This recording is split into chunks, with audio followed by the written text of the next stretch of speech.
I drew the word engaged from my Buddhist friends. They speak of engaged Buddhism because they became such experts at observing the mind and its games that people thought Buddhists didn't care about social justice. Well, I said, I don't know that Christians care about social justice as much as they should either. And that's why we founded the Center for Action, and I put the word action first, and contemplation.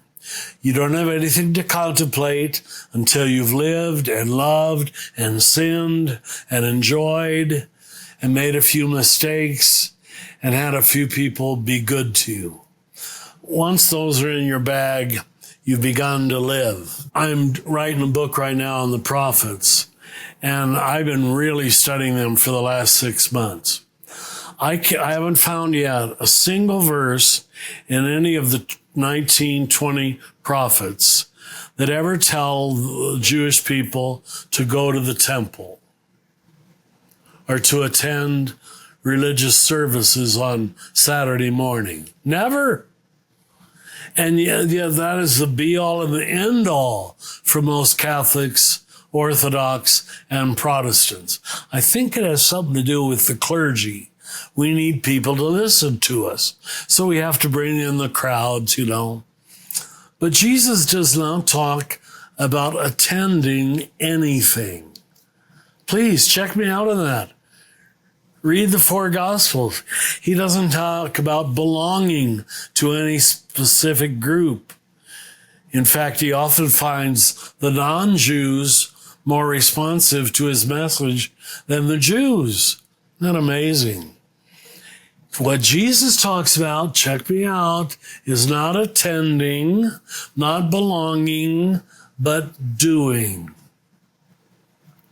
Doing. The way you do life. And doing for the neighbor.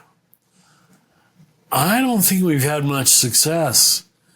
I would say it's less than 10% that I'd call doing Christians who by the time they get to my age, they don't even worry about attending services. I hope you go, I guess. But if you're going to services on Sunday morning, is keeping you from volunteer work on Tuesday and service work on Thursday and pro bono work on Friday, I don't have much use for it anymore. It's just, you're exalting your own self-image.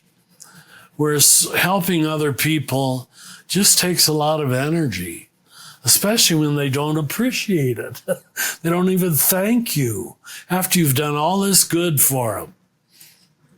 That's where the soul is refined, in engagement, in relationship, in connecting.